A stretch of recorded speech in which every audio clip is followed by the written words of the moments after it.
Hello. I am back in Worldographer, as you can see. A couple things I wanted to talk about.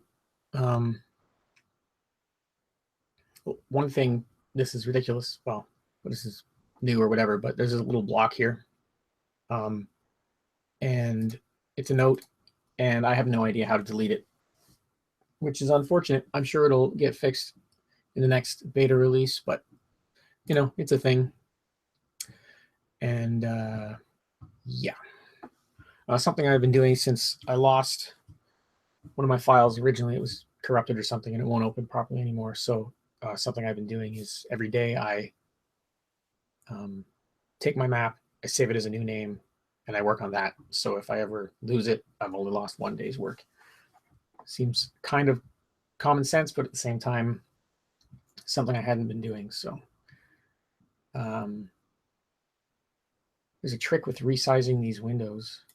I don't know if it's going to work for me now or not. No, it's working fine. Sometimes these don't work properly when you resize them. They only go so big, and they leave these bars around the edges, and it won't come out any further. If you use the,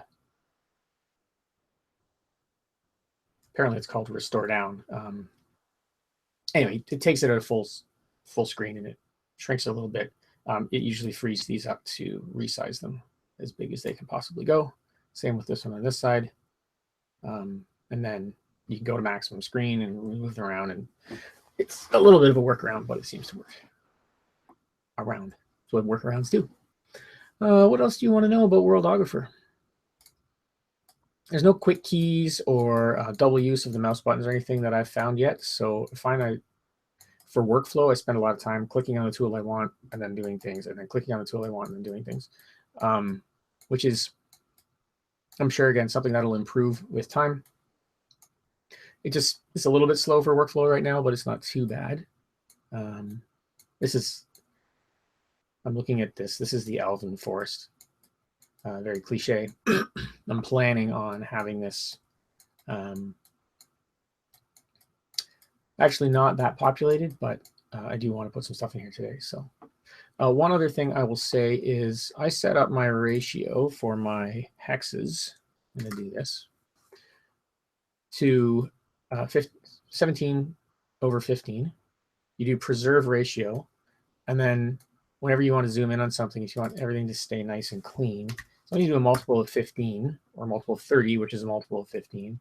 It always gives you a nice OCD, clean, even spread on your hexes. And hex-wise as well, I'm going to show you this. No, we're going to get rid of the notes. I'm going to go grid. So this is one of the features I really like on Worldographer, is it shows you the grid for one level zoomed out, and then the smaller grid.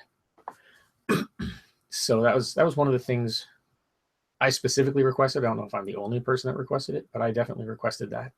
And here it is. It's like super awesome. So it allows you to understand what the big picture of the world is going to look like compared to what you're doing right now. So it also allows you, if like me, and you're all about organization and things being clean and stuff, it allows you to place things dead center on a big hex if that's what you want to do.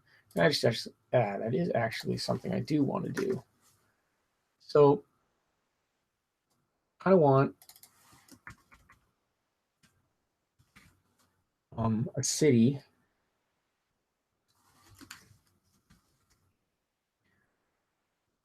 I had named this city. I did a little bit of research. So Silvascus is the tag it's tagged that because that's the country it belongs to. And then Inspire is the name of the city, at least the working name for the city.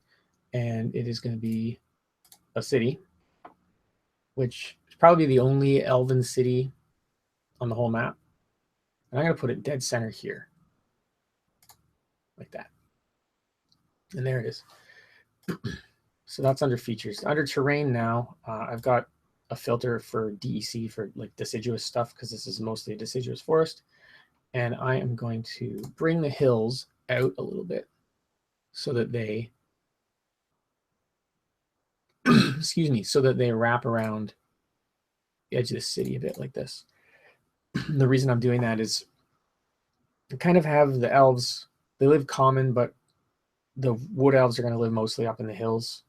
The high elves, somewhat ironically, I guess, are going to live in the dense forest in the lowlands. And so this is going to be kind of a meeting place between the two. So there's that. I also wanted to place a village. So we'll go back into features. I've got the filter for set on here, so settlement. It's just the first few letters.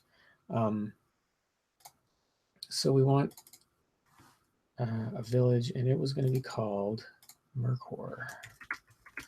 I use, or at least in this campaign world, I'm using Latin as the main language inspiration for the elves. And so Google Translate, you can just quickly look words up and get ideas for names. Yeah, so Mercor is going to be, now it's tempting to throw it right here in the river. I'll probably throw it right here in the river. Because it just kind of makes sense. It's across from Ashland Fay that way, and it's on the river. I know the idea I'm kind of going with the elves is that they are going to be mostly secluded, mostly just evenly distributed throughout the forest and villages, and they're not really having a lot of population centers, but there are a couple population centers that I do want to have. They may put one here by Uscat. That would make sense to me as well, though I'm not 100% sure what I want to do with that yet. Yeah, so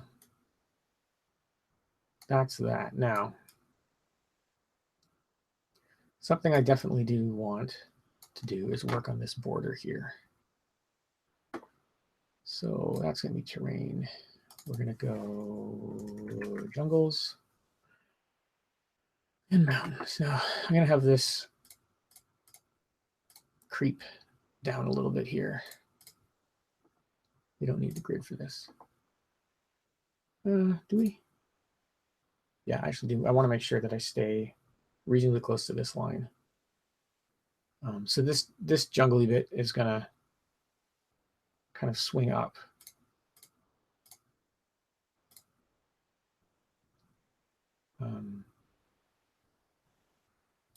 Like this, maybe. And the ultimate goal is to have a ridge that runs along here that separates the elven forest from the jungles of Corico, which will give you the difference in topography. I don't know, whatever. Different vegetation, different sort of climate, different everything. So I think that I'm happy with the mountains being almost enough of a border by themselves, but then from here on up, I'm going to build this ridge into it. I don't want, I don't know how close I want these two to be to each other. So let's start with building the ridge. So for the ridge, we want to do a line. We want it to be an elevation line. We want it to be black. 8 point. It's another little tip. When you're selecting sizes, sometimes it's better to select a size, one size off of what you want, and then click into it. It seems to resolve better. So colors checked off. That's good. And we need to start at the top and work our way down. So we're actually going to run right up to the wetlands, I think. And I have, oops, we don't want this. I have snap to point on because, again, I'm sort of into things that fit nicely together. So for now, we'll just draw this out as is, like so. Now we can get rid of the grid.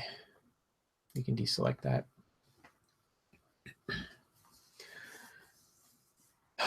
Yep.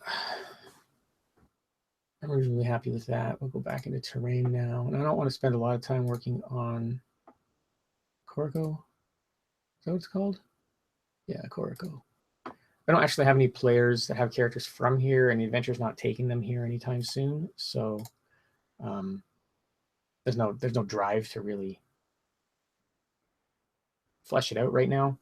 But I am thinking of concepts about it for how it's going to be. So actually going to add the wetlands, have them hook down a little more here. And then jungle. I mean, I don't really need to do this, but in theory, the jungle hills won't be everywhere. Should be just some flat jungle somewhere. And some dense jungle. Maybe along the edge of the wetlands, we'll have dense jungle. And we're going to undo that last one. And the undo feature works, but it seems like when you're painting, so if I'm painting here like this, I have to hit undo 1, 2, 3, 4, 5, 6, 7, 8, 9, 10, 11, 12, 13, 14, 15, 16, 17, 18. A lot of times to get that to work, which I think it's just, it's not realizing, hey, I'm already this. I don't want to paint it again. So not a huge problem, just a thing. Okay, that's good enough for now. I'm not, like I said, I'm not super worried about this part of the map. I do like the idea that it is, oops. I do like the idea that it is going to come together eventually. So the things I did want to do for this, I wanted to add this ridge. I wanted to add Mercor and Inspira. I wanted to add a place called Summa, which is going to be here on this mountain. So it's going to be kind of weird because it's going to erase, or like erase the graphic on the mountain, but that's not the end of the road. Summa? I have written down as Summa.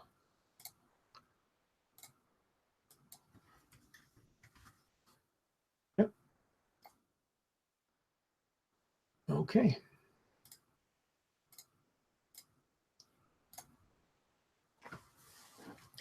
When I populate one layer further down, so I go from the 6 mile hexes down to the 1 mile hex, that should kind of fix itself.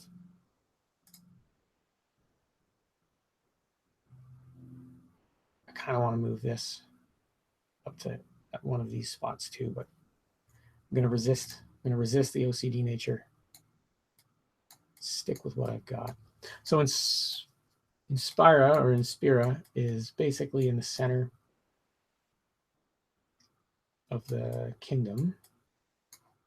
Zoom up to 45, multiples of 15. Everything nice and even.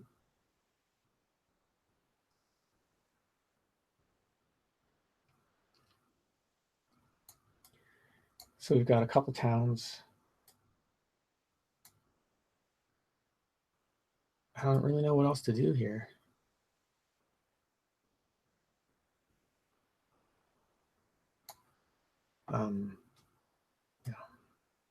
These mountains, just plain boring mountains, represent basically like for me, they represent a border where I'm not generating any content that far out. They're just the end of where people can go. And if you look, it's the same. There's a desert down here that kind of does the same thing. Rivers start there, but that's kind of it. There's this ring all the way around. We got the north where, of course, there's snow because I'm in the northern hemisphere and that's how things work. And then you've got the sea on this edge out here. So that's it. So I think those are the things I wanted to do.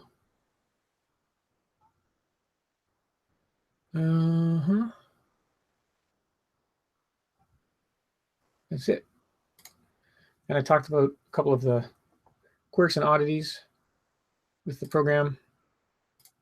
I do like this program a lot. You save this map out and you can take it into Paint or Photoshop or whatever and just like crop sections of it out and give them to your players, because it's way too big to print something this detailed. And when I do zoom in the next level, it'll be even more so. But one other thing I guess I could talk about is this idea that this river is constantly flowing downhill. That's how rivers flow. And so every sort of elevation, this is all elevation changes all the way down. So this is a higher elevation than this is. So I kind of use some hills to represent like the, I cannot think of the name of the word, but there's lines on a map that represent elevation changes. There is, I'm going to Google it. I don't know if you guys can see this or not, but elevation map.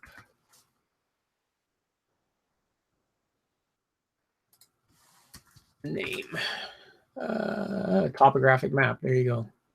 All right. I think that's the word I was trying to find the last time. So yeah, so we've got this sort of monitoring topography. So obviously this is going to be higher. This is all mountains up here where the mountain dwarves are from. And so it's high here, going low here. It's high here, going low here. So you'd end up with this sort of this angle of elevation changes like this. So I might draw a couple of those in just as something to do. We're actually going to go grass. So I would think that we'd have one kind of coming across and right down into here maybe. We want this kind of like in here.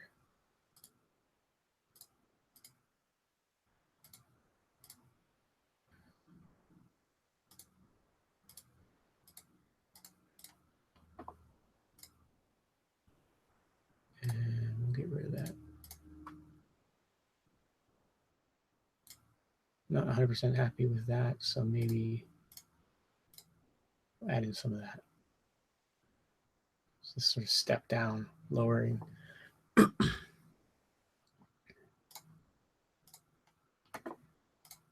100% happy with any of that, actually.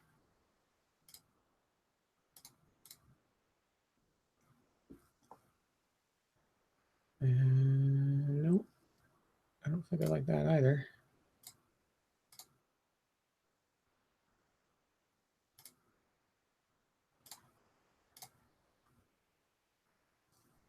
Anyway, something like that. And then I think we need to have maybe another one. What's Mare here is a significant city.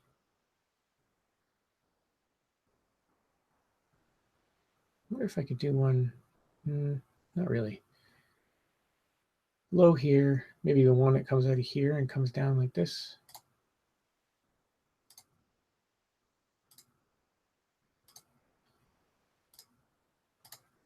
I'm going to turn the grid on for this.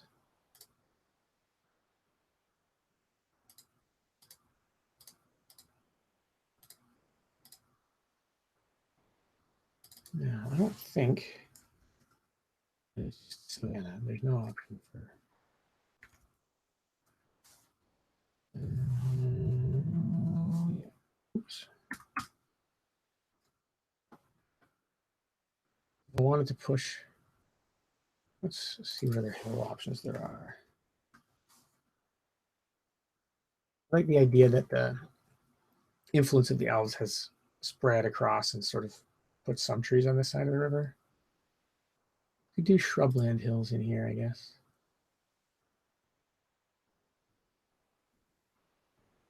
I don't know. I guess I don't really need to.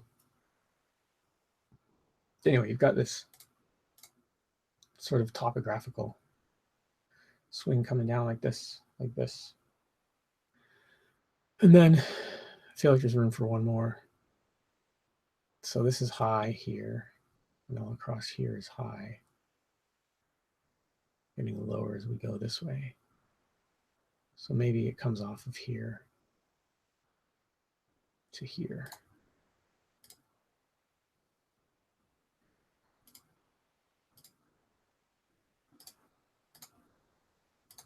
Like this.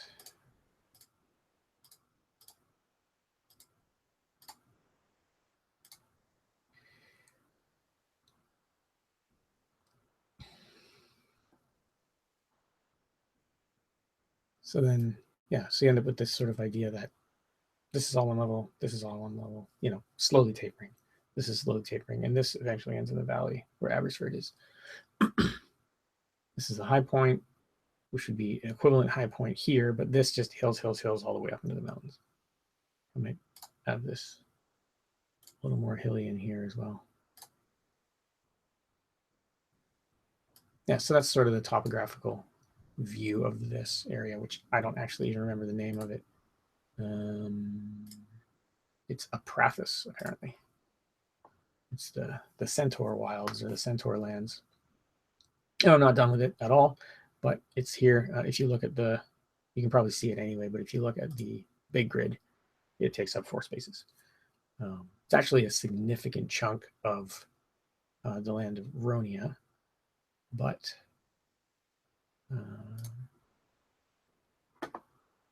that's okay. So you've got that. Cool. That I'm happy with. I think that's kind of everything I wanted to do. I thought about doing a similar thing here. This is obviously high and high here, you know, working its way low. So maybe I'll run the hills out a little bit here. I'm going to switch this to deciduous.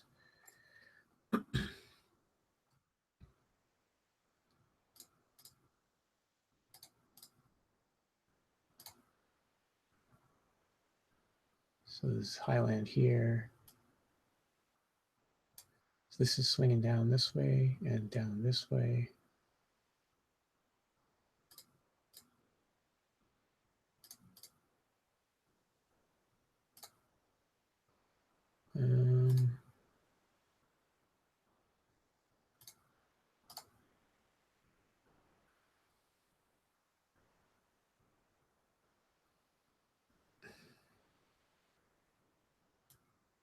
And then maybe one more. We've already got this.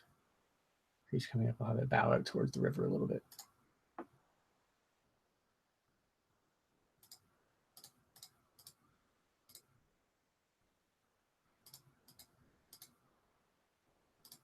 Like that.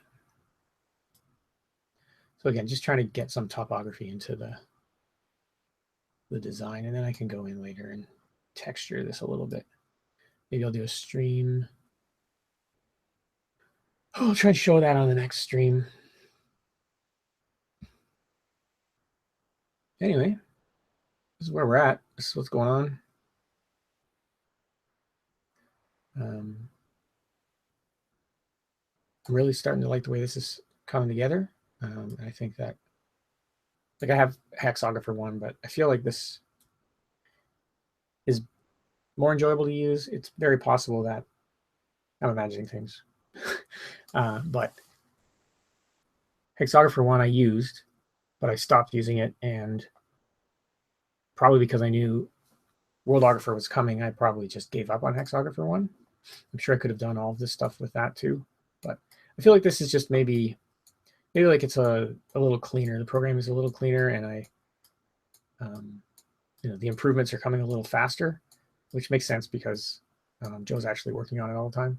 Or not all the time, but he's actively working on it. So anyway, I'm going to save my work because you don't want to forget that. Also, I have a lot of RAM on my computer, and I'm using almost none out of the 6 gigs allotted, so that's kind of cool. If only I knew how to get rid of the note. This little guy right here. We'll figure it out. All right. Back to 60. I stop the stream. And I say to you, thanks for watching, and let's all make the game a better place.